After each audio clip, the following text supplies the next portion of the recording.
Thank you. My name is Gary Augustine. I'm here on behalf of the 1.2 million members of the Disabled American Veterans, known as the DAV. We thank you for being here to hear our concerns about the government shutdown and its impact on America's wounded heroes. As you know, unless the stalemate is resolved by the end of October, more than 4 million veterans may not receive their disability compensation, pension, or GI Bill payments in November. And for many, those payments may be the primary or only source of income.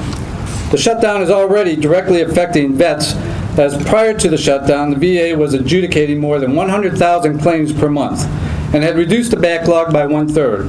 Obviously, as VA employees continue to be furloughed, the ability to adjudicate claims diminishes and the backlog starts to increase. As monthly compensation and pension payments are missed, many wounded and ill veterans won't be able to pay their mortgage, their rent, utility bills, car payments, or even provide food for their families. Our message to the President and Congress: defaulting on paying veterans benefits is not an option. We're here to tell them this is the time for the country to fulfill our promises to the men and women who served. Last week, DAV National Commander Joseph Johnson sent a letter to the President, the U.S. Senate, and the U.S. House of Representatives, expressing outrage over the partisan politics that are preventing the federal government from honoring our sacred obligations to our nation's heroes. Commander Johnson demanded that the President and Congress reach an agreement to fully fund all federal programs, services, and benefits that directly or indirectly support America's heroes, especially those injured due to service. Our elected officials must understand that posturing and playing politics with veterans is unacceptable. We will not stand idly by while our nation's injured and ill veterans suffer because of partisan politics. Veterans are a national priority. It's time that our government treat them as one. The federal government must find a way to work together and end this shutdown, as veterans found a way to protect our country when they wore the uniform of the U.S. military. Thank you very much, and I'd like to introduce my good friend Ray Kelly from the VFW. Ray? As Gary said, I'm Ray Kelly with the Veterans of Foreign Wars.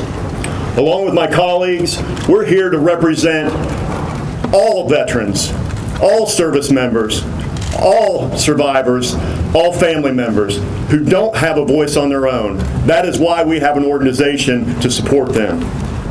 It is time to take those barriers behind you down, not for a little while, not as a political stunt, but forever. The only way we can do that is with a budget. And with that, I'd like to introduce Paul Rykoff with IAVA.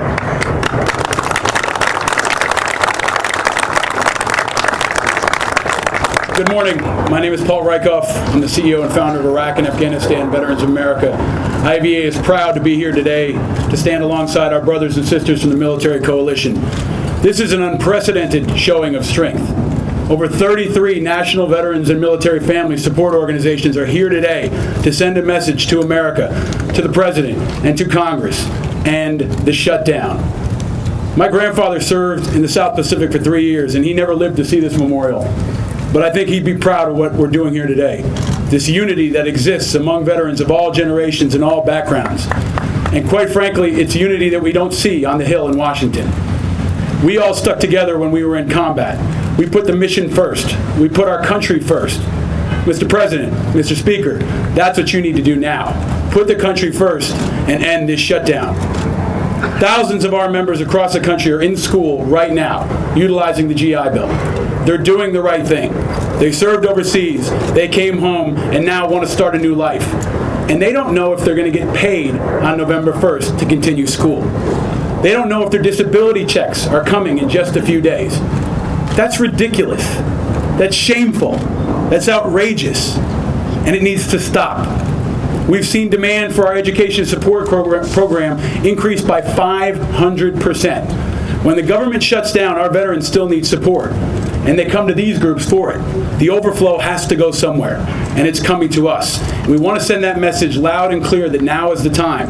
In the Army, our values mean everything to us. Loyalty, duty, respect, selfless service, honor, integrity, personal courage. That's what these people stand for. That's what this country stands for. That's what we need our politicians to stand for now. Mr. President, Mr. Speaker, end the shutdown. Now I'm going to turn it over to Herb, and I just want to thank Herb again on behalf of the entire military coalition, sir, for your leadership and for your steadfast support for all our nation's veterans and military families. I'm going to turn it back over to Herb.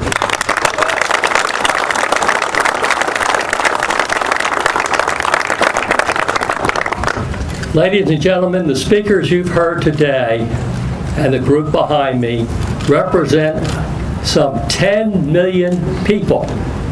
Not just people. 10 million who have served in our nation's armed forces.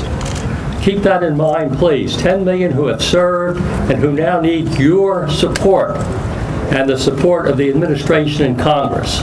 I want to welcome, the crowd has grown since we've been here. I want to welcome the veterans who have joined us and thank each of you for your service to our country and for being here today.